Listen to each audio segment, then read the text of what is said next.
ये बात 1980 के आसपास की।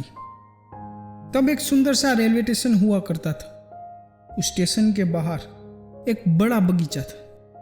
तब ट्रांसपोर्टेशन इतना विकसित नहीं हुआ था, तो ज़्यादातर लोग आने जाने के लिए रेलवे का ही यूज़ करते थे। चारों ओर यात्रियों की भीड़ लगी रहती थी।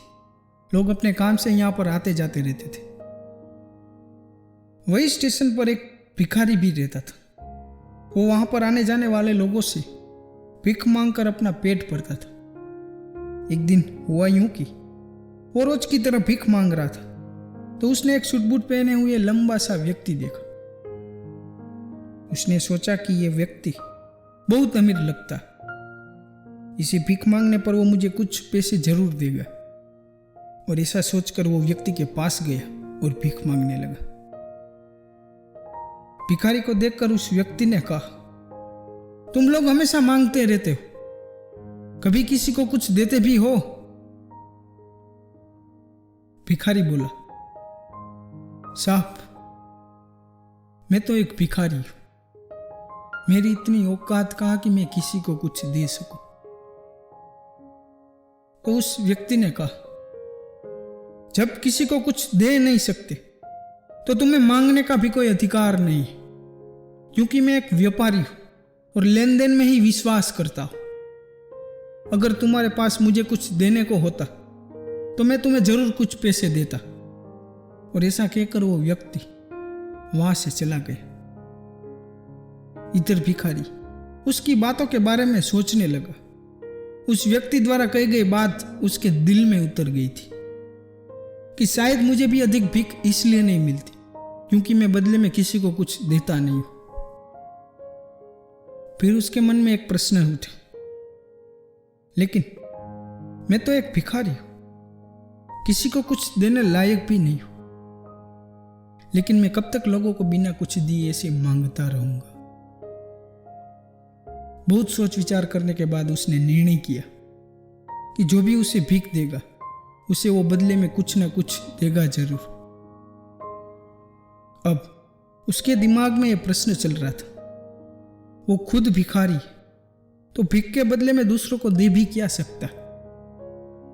इस बात को सोचते हुए 2-3 दिन गुजर गए, लेकिन उसका प्रश्न का कोई उत्तर नहीं मिल रहा था। तीसरे दिन वो स्टेशन के पास बैठा हुआ था, तो अचानक उसकी नजर कुछ फूलों पर पड़ी जो स्टेशन के बाहर के बगीचे में खिले हुए थे।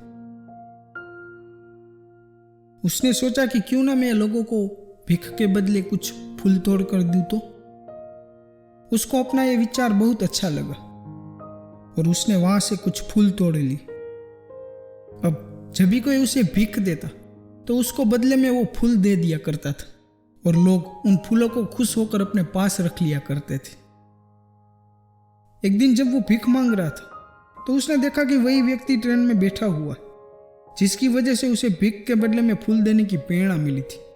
तो वो तुरंत उस व्यक्ति के पास गया और भीख मांगते हुए बोला, आज मेरे पास आपको देने के लिए कुछ फूल है, आप मुझे भीख दीजिए तो मैं बदले में आपको कुछ फूल दूंगा। उस लंबे व्यक्ति ने उसे भीख के रूप में कुछ पैसे दिए और कुछ फूल अपने पास रख लिए। तो उस व्यक्ति को यह बात बहुत पसंद आई और बोला, वाह क्या बात है, आज तुम भी मेरी तरह एक व्यापारी बन गए हो। इतना कहकर वो वहां से चला गया। लेकिन उस व्यक्ति द्वारा कही गई बात एक बार फिर भिखारी के दिल में उतर गई थी। वो बार बार उस व्यक्ति द्वारा कही गई बात के बारे में सोचने लगा और बहुत खुश होने लगा। उसकी आंखें चमकने लगी। उसे लगने लगा कि उसके हाथ में एक सफलता की चाबी लग गई, जिसके द्वारा वो अपने जीवन को बदल सकता। वो तुरंत उस स्टेशन से बाहर निकला और ऊपर आसमान की ओर देखकर बोलने लगा, मैं अब भिखारी नहीं हूं, मैं तो एक व्यापारी हूं। मैं भी उस लंबे व्यक्ति जैसा बन सकता, मैं भी अमीर बन सकता। लोगों ने उसे देखा तो सोचने लगे कि ये शायद भिखारी पागल हो गया। और अगले दिन से वो भिखारी उस स्टेशन पर कभी नहीं देखा। इस बात को अब 6 साल बीत गए थे। इसी स्टेशन पर 2 व्यक्ति सूट बूट पहने यात्रा कर रहे थे। उन दोनों ने एक दूसरे को देखा और उनमें से एक व्यक्ति ने दूसरे व्यक्ति के साथ हाथ मिलाए और कहने लगा, क्या आपने मुझे पहचाना? दूसरा व्यक्ति बोला, नहीं। क्यों? मेरे हिसाब से हम तो पहली बार मिल रहे। तो पहला व्यक्ति बोला, नहीं, आप याद कीजिए, हम पहली बार नहीं बल्कि तीसरी बार मिल रहे। तो दूसरा व्यक्ति बोला, मुझे याद नहीं, वैसे हम 2 बार कहाँ मिले थे? अब पहला व्यक्ति मुस्कुराया और बोलने लगा, हम पहले भी 2 बार इसी ट्रेन में मिले थे। मैं वही भिखारी हूं जिसको आपने पहली मुलाकात में बताया कि मुझे जीवन में करना क्या चाहिए, और दूसरी मुलाकात में बताया कि मैं वास्तव में हूं कौन।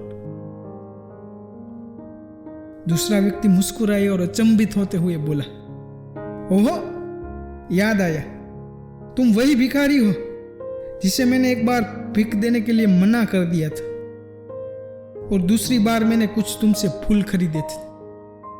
लेकिन आज तुम सूट बूट पे कहाँ जा रहे हो, और आजकल कर क्या रहे हो? तब पहला व्यक्ति बोला, हाँ, मैं वही भिखारी हूं, लेकिन आज मैं फूलों का एक बड़ा व्यापारी बन चुका हूं, और इसी व्यापार के काम से मैं दूसरे शहर जा रहा हूं। कुछ देर रुकने के बाद वो फिर बोला, आपने मुझे पहली मुलाकात में प्रकृति का वो नियम समझाया जिसके अनुसार हमें तभी कुछ मिलता है जब हम कुछ देते हैं। लेन देन का यह नियम वास्तव में काम करता है। मैंने ये बहुत अच्छी तरीके से महसूस किया, लेकिन मैं खुद को हमेशा एक भिखारी समझता था। इससे ऊपर उठकर मैंने कभी सोचा ही नहीं।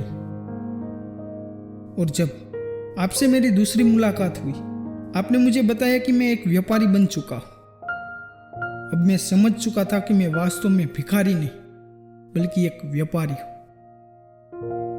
मैंने समझ लिया था कि लोग मुझे इतनी भीख क्यों दे रहे, क्योंकि वो मुझे भीख नहीं दे रहे थे बल्कि उन फूलों का मूल्य चुका रहे थे। सभी लोग मेरे फूल खरीद रहे थे क्योंकि इससे सस्ते फूल उन्हें कहाँ मिलते। मैं लोगों की नजरों में एक छोटा व्यापारी था, लेकिन मैं अपनी नजरों में एक भिखारी था। आपके बताने पर मुझे समझ आया कि मैं एक छोटा व्यापारी हूं। मैंने ट्रेन में फूल बांटने से जो भी पैसे इकट्ठे हुए थे उससे बहुत से फूल खरीदे और फूलों का एक बड़ा व्यापारी बना। दोनों व्यापारी खुश थे और स्टेशन आने पर वो दोनों उतर गए और अपने अपने व्यापार की बात करते हुए आगे बढ़ने लगे।